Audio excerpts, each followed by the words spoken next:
Well, great. We are back and we are ready for our next presentation. Now, our next speaker has a somewhat complicated title, but that's the sort of man he is. He's a great thinker. Brian Finnick is a transformational specialist, a man who challenges my thinking in many levels. I've had the privilege of knowing Brian for many years, and we've worked together in a number of different consulting and educational capacities. And over the past 30 years, he's done a lot of design, leading, and quality assurance business transformation programs, particularly in the area of portfolio management. So linking into the topics that we've just been talking about. He also spent 11 years lecturing and supervising research at the University of Technology in Sydney, where he was dealing with master's level students. And I remember doing some programs where we did role plays with students, where Brian really grilled students to understand or to see whether they understood what they were talking about. So I'm really looking forward to Brian. He's going to be talking to us a little bit about multi-level network and distributed governance in complex and chaotic disaster management contexts. So Brian, the floor is yours.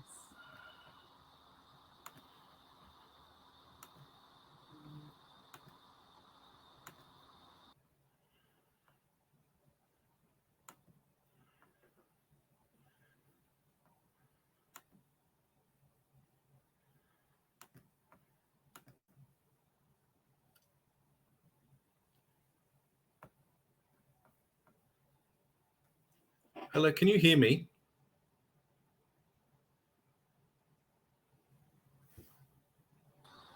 Yeah, Brian, we can hear you now, so all good.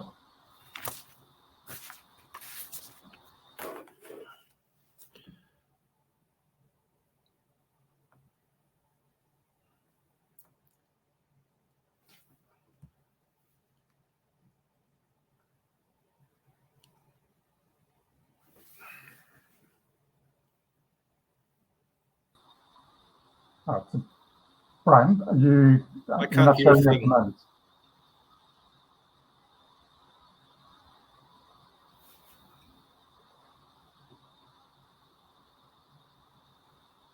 Brian, can you hear me?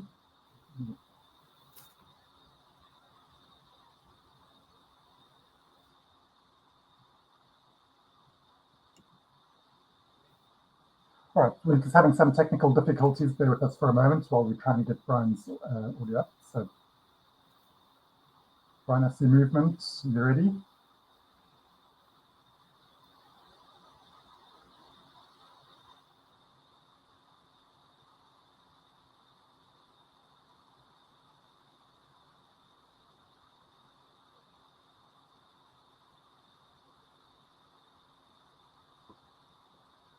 All right, so while we're waiting for Brian, for the audio there to be fixed, just a reminder that what we're doing here is raising funds for the victims of the disaster in Turkey and Syria. So if you haven't done so yet... Okay. There we go. Brian, you're up and ready. If you haven't done so, please go over to the QR code and donate. So Brian, hello. Over to you. I can see that Jürgen is talking, but I can't hear anything, so I don't know whether to start. Okay, I'm going to assume I'm ready to start. Call me if this is not broadcasting. Thanks, guys. Okay, so welcome everyone. I'm going to talk today about multi-level network governance for chaotic disaster management contexts.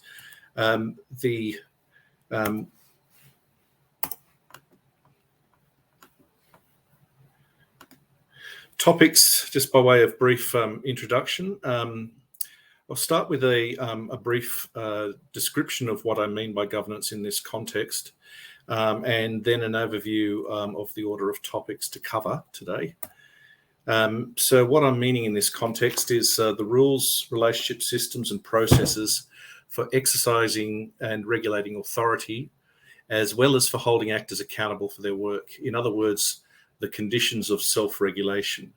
And I've emphasised the last part of that definition, conditions of self-regulation, because what we're talking about here is something that moves beyond traditional forms of governance to adapt to more distributed ways of working where there's a constellation of organisations working together for temporary goals advanced in projects.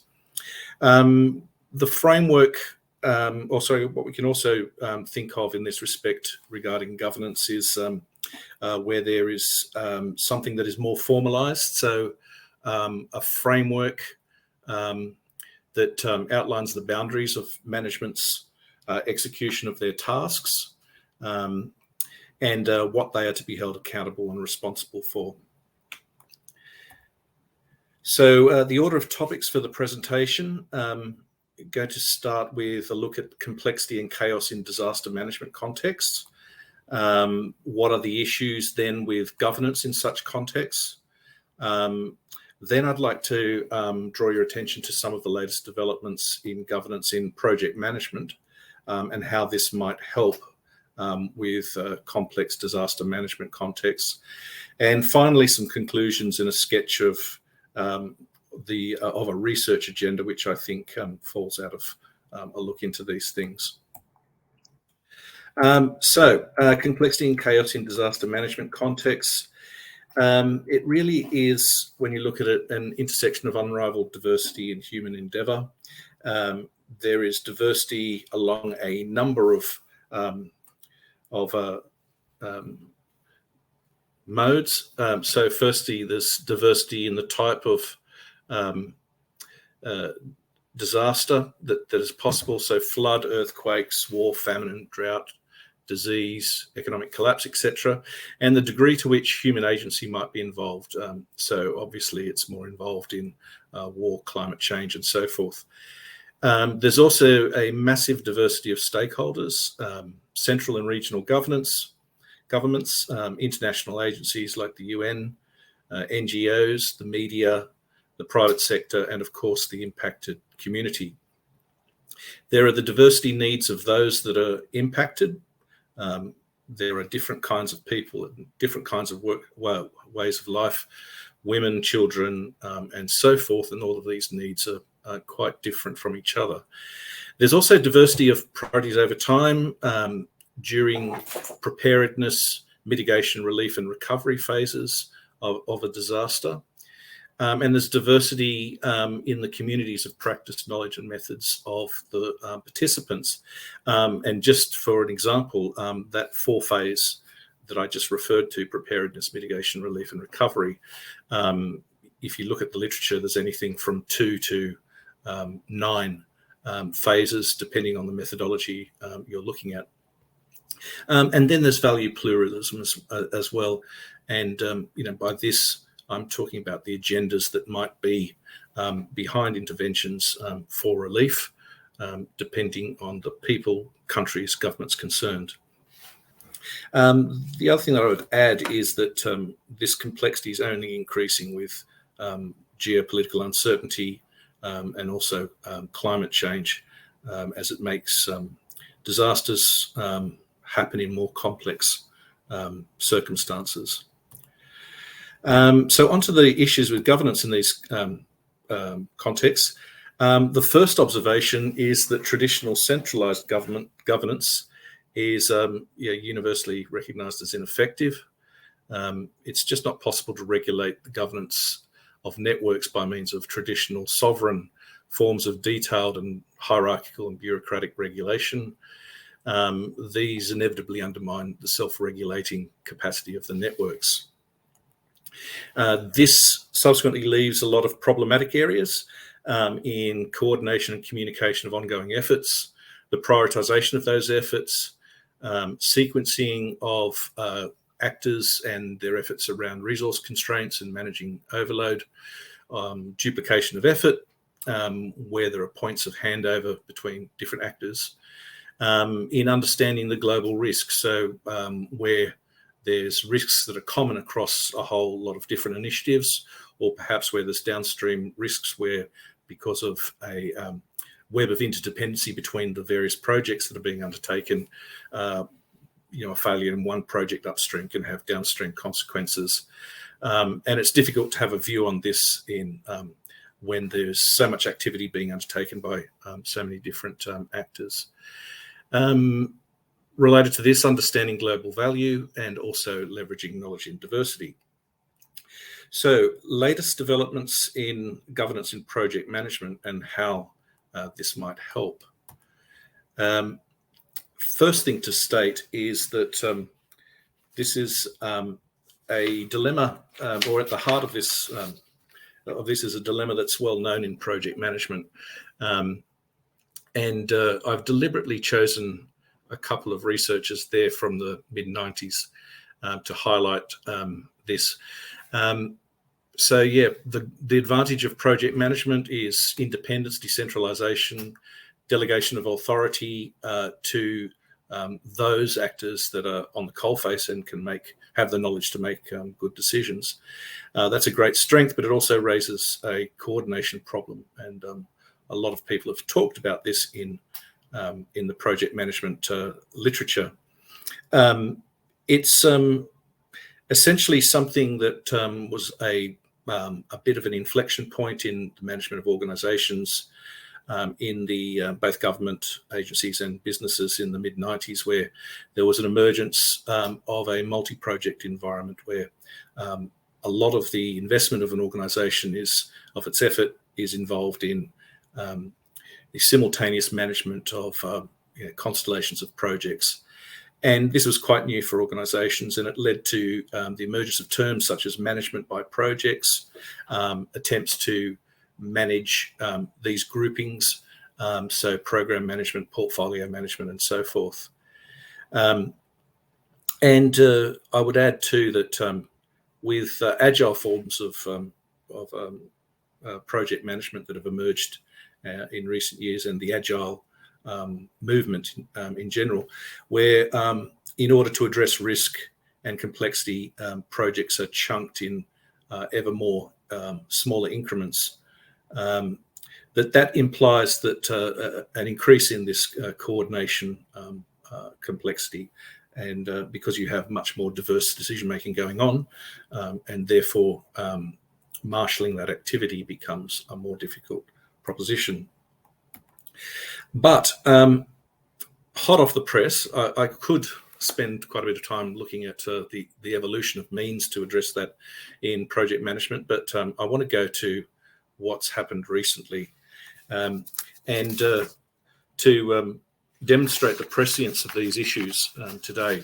The most recent edition of the Project Management Journal has published in February of this year, was dedicated to the subject.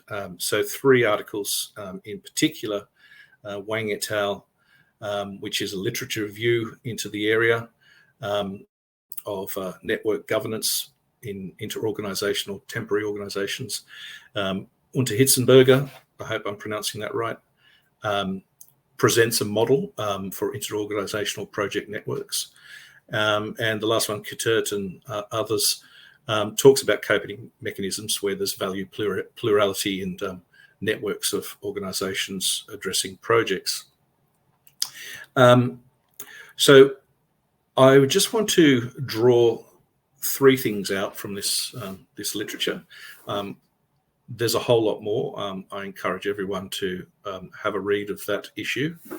But to look at the first of these things that I think is of real value is a conceptualizing of the landscape we're talking about, and it's providing us with a far deeper understanding of the problem space than we've had hitherto. If I could direct your attention to the left-hand side of the screen, the image there is of networks of permanent organizations, and this is where predominantly research has been based prior to some of these articles that I'm talking about today that were published in the PMJ. The topic is about network governance, so it's about governance amongst permanent organisations. But what we're talking about is something that's fundamentally different. We're talking about permanent organisations involved in multiple simultaneous temporary project networks. Now, I'll point out that this diagram here doesn't come from those articles. It's my attempt to try and understand it and to present it visually. Along the bottom there is I've got some nodes representing organizations. Across the top, there's some nodes representing projects, and there's some various, temporary forms such as special purpose vehicles in which programs might be executed, and also programs. There might be any number of programs and projects undertaken within a special purpose vehicle. And there's always these multiple networks. So the temporary organisation aspects of this involves what the literature refers to as a reflexive structuration, and makes use of temporariness for agency and structure. If focusing more on the right-hand side, I think there's three things that are implied by this. First is that governance in such environments needs to be multi-level. And the reason for that is it needs to encompass not just governance within a single network, such as the situation on the left, but multiple networks that are temporary in nature as determined by the projects involved. Governance in such environments needs to be distributed too, because it needs to be to flexibly adapt to accommodate and support the objectives, characteristics and needs of multiple networks that are being that organisations are involved in simultaneously. So the needs of those networks can vary quite substantially. So there's no one size fits all. There needs to be some sort of local decision making about what the network governance should look like. And third, I think it suggests the need for a higher level perspective of governance, what the literature is talking about as meta-governance. And this is to embody and organise and coordinate multi-levels of distributed governance. I'll talk some more about that in the following slides. The second thing, I don't want to spend too much time on this, is just to show that through that literature review in the Wang et al. Article, there was a survey of the observed modes of inter-organisational governance. Given that we're a little limited on time, I'm not going to spend any further on that, but it's a very, very interesting read of the types of forms of inter-organisational governance that have emerged. And then I think what's probably the most immediately valuable thing coming out of those articles is this proposed multi-level inter-organisational governance model specifically for project networks. So I've depicted that multi-level model here, and I can say that without exaggeration, this is the first of its kind. I'll go through each of the elements, but I just want to talk a little bit about how this model was developed. So it wasn't actually developed by Utzenberger and co. It was actually developed a little earlier by Muller et al. In a paper titled A Meta-Governance Framework for Multi-Level Governance of Inter-Organizational Project Networks. That's currently only available as a preprint, but it's available online and well worth a read. So this model was developed by Muller. It's based on qualitative research involving 28 inter-organizational projects and 10 different countries. It's therefore eminently generalizable. What Unter Hinzenbergers and others have done is take this model as a starting point. They've operationalized it and they've tested it through a global survey of 225 respondents. Its findings are that It's provided a quantitative validation of the model, of the qualitative model developed by Muller. And also it's found some success with the application of this model, but certainly validates it. So I'll go through some of the elements of it. It's worth doing. I think some of these aspects, these constructs are very interesting. First of all, at the top level is meta-governance. So meta-governance is referring to semi-permanent policies, guidelines within which individual networks are governed through network governance. It's the governance of governance, if you like, and it manages and directs networks by drawing boundaries for their self-governance. Boundary conditions include the type of networks that can emerge, the types of networking involved, the types of self-organization, and the types of actors that might take part. It consists of 5 modes. The first is called meta exchange, which you can see each of these modes mentioned in the model. That refers to the reflexive design of markets and subdivisions. These are where there are market level decisions that investors, for example, make. The meta-organization mode refers to the design of organizations, intermediate organizations, ecologies of organizations, such as special purpose vehicles or program structures and how they're to be used. And there is then the mode of meta-hierarchy, which refers to conditions of self-regulation, including choice of how organizations are formed. So organizations, it's actually referred to in the bottom of the model there. There's type 1 governance and type 2 governance. Type 1 governance refers to where the setup of structures is orchestrated, so it's intentional. Type 2 organizations where the structures are emergent, and they tend to be more democratic in nature. So meta-hierarchy defines that sort of balance. Meta-solidarity, the 4th mode, refers to enabling opportunities for collaboration between different projects. So the obvious one there is enabling knowledge sharing between projects. So as this aspect of meta-governance defines how that will be done. And then the 5th really refers to the other 4, and it's the modification of balance. So that refers to the emphasis being placed on each of those 4 modes, and rebalancing, based on situational contingencies and project contexts. So those various modes and their balance determine varying network typologies that will then exist in the governance of networks, the next layer. So the governance of networks is each network, the role here is each network requires a specific form of governance because they're all different.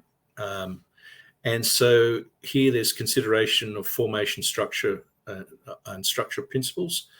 So informed by the meta-governance, the governance of multiple networks within an effort will the requirements will be sought at this level. So this determines interfaces, collaboration, coordination measures, accountabilities and responsibilities of the various actors, and it lays the foundation for the network governance which exists within a particular project between organizations that are participating in that project.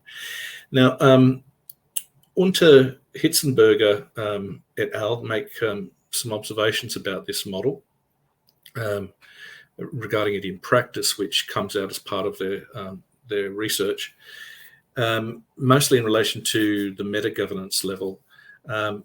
So the first point that they make is that unlike traditional sovereign forms of governance, meta-governance allows for continuous adaptation and refinement over time. In particular, of those 5 elements of meta-governance. So that thus allows self-regulating networks to act and react in a fine-tuned balance of stability and, on the other hand, flexibility, depending on local circumstances. So it achieves the greatest freedom to act within limits needed to avoid governance failures. The second point they note is that a lack of awareness of meta-governance is a major cause of failure in mega projects and programs, and they're able to provide some evidence of that being the case. And then thirdly, that stronger meta-governance correlates with stronger network governance and governance of networks, so the two lower levels of this model. So how can this help disaster management? So I think there's a few things to consider here. First of all, there's a proven workable multi-level alternative to traditional sovereign forms of more detailed hierarchical and bureaucratic governance. So I think that that is something that's a better slide.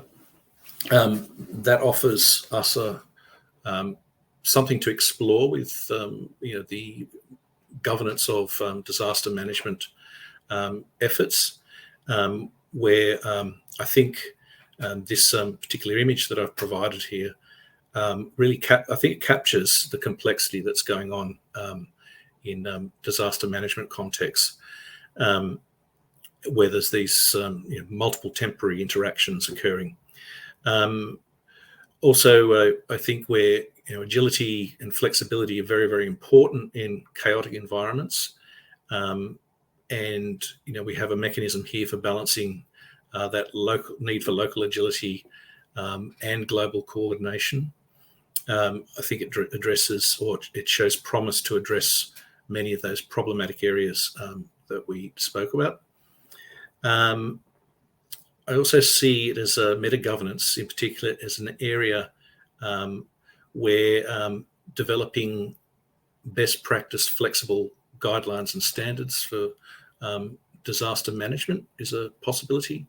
There's not a hell of a lot there in this space, but this provides us with a framework where the distributed nature of that governance can get at the real problems that are being faced on the ground. And ultimately, the improving of the success rates and value of disaster management interventions. I think that observation by Unter Hinzenberger and others, that a failure to understand or a failure to be aware of the role of meta-governance being correlated with mega project failure is an important point. Disaster management efforts are mega projects or mega portfolios, and they really fit this definition of interorganizational project governance. So I think there's a very real opportunity to explore this further in disaster management context, and I think as it has addressed some of these problems in project management context for government agencies and businesses, so too it can assist in the area of disaster management. So the next point then is conclusions from that literature, and I thought it also would be interesting to sketch out a potential research agenda coming from this, particularly as it's all new. As I said, those publications are reporting on very, very recent research, and Unter Hinzenberger in particular is the first piece of research that actually applies models such as the Muller model in that particular context of multiple networks working together and in a temporary project context. So, as I say, very much early days. So then the conclusions, I think one of the things here is like it can be quite overwhelming to look at the issues, the governance issues in complex and chaotic environments. But as I pointed out, it really, the source of the issue is diversity, and I don't think we should see this as a challenge. I think, or as a bad thing. I think we should see this as a very, very good thing, because at the heart of this is a very, very critically important goal, and that's successfully leveraging the potential inherent in that diversity, in all those different perspectives, in the knowledge that's gained from different aspects of disaster management and different phases of disaster management. While the new developments in multi-level organisation, inter-organisational governance context, I think it provides, disaster management provides a good next step for research efforts. The environment is perfect. It fits exactly the type of environment that has led to the emergence of these sorts of new governance, distributed multi-level governance. So I think it offers that for the project management industry. But I also think that, so in addition to project management and the project management profession being able to assist, assist in disaster relief efforts, I think that application has much to offer the project management profession as well, in terms of developing theory and improving the practice. So I think in terms of research then, the next step is to get into the field, to take this theory and apply it. So to be surveying more typologies and taxonomies of governance arrangements to see how they fit within this theory, testing the models and mechanisms further in disaster management contexts, and also I think there's a great potential for development of meta-governance frameworks and guidelines, and potentially standards. This would be something that would be very valuable for government bodies and international organisations such as the UN. I think potentially the Project Management Institute could have a role as the custodian of potentially standards, but at least frameworks and guidelines. So I think that's the next place to go, armed with these models, is to take them out into the field in the disaster management context. So that brings me to the end of my talk, which I think, Jürgen, is about on time. It is indeed. Thanks, Brian. So I'm ready for your questions. We do have a few moments for them. Can you hear me now? Brian, can you hear? Or it seems like there's a bit of a challenge. But one of the questions we've had from Michelle. Thanks, Michelle. So let me read this.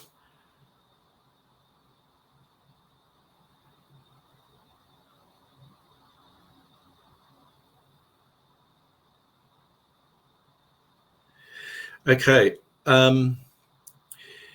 Yes, I do think that this is can be seen as partly the pendulum swinging the other way. There's been such an emphasis on distribution of responsibilities and accountabilities out to people that have the knowledge to make the decisions, and with the loss of some control, there's I think that's what's driven the development. That's obviously what's driven the development of these models.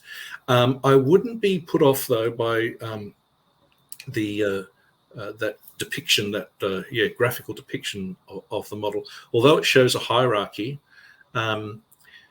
it really is about aggregations. So there is some downward definition of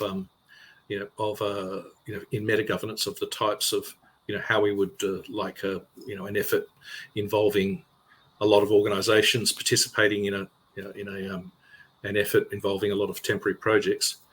But it really is about setting boundary conditions and ensuring that there are, there's, I guess, setting the tone for the networks that then emerge to work within. So, yes, there is that possibility that they could be taken too hierarchically, and we could just go down the same path of that kind of organisation. But I don't think that's necessarily the case. I'd like to chat more with you after you have a chance of reading those articles.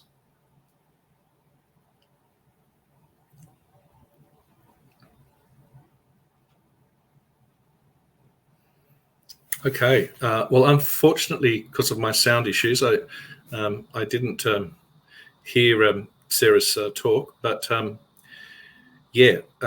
let's get together and see how that might apply.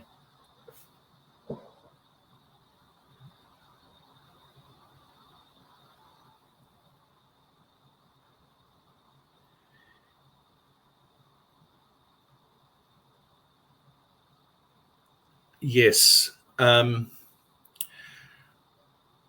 agree.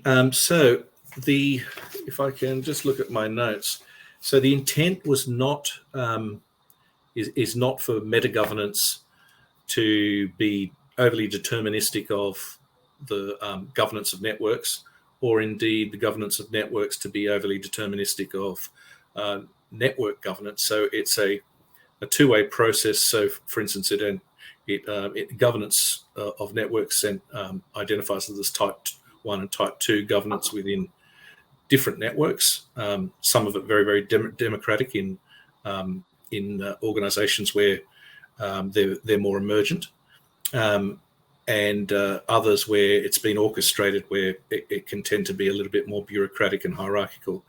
And so there's an attempt through the governance of networks to ameliorate and mediate some of that effect. So just as I said, back to my notes, it was really, if I can find it, but it's not so much about control and direction.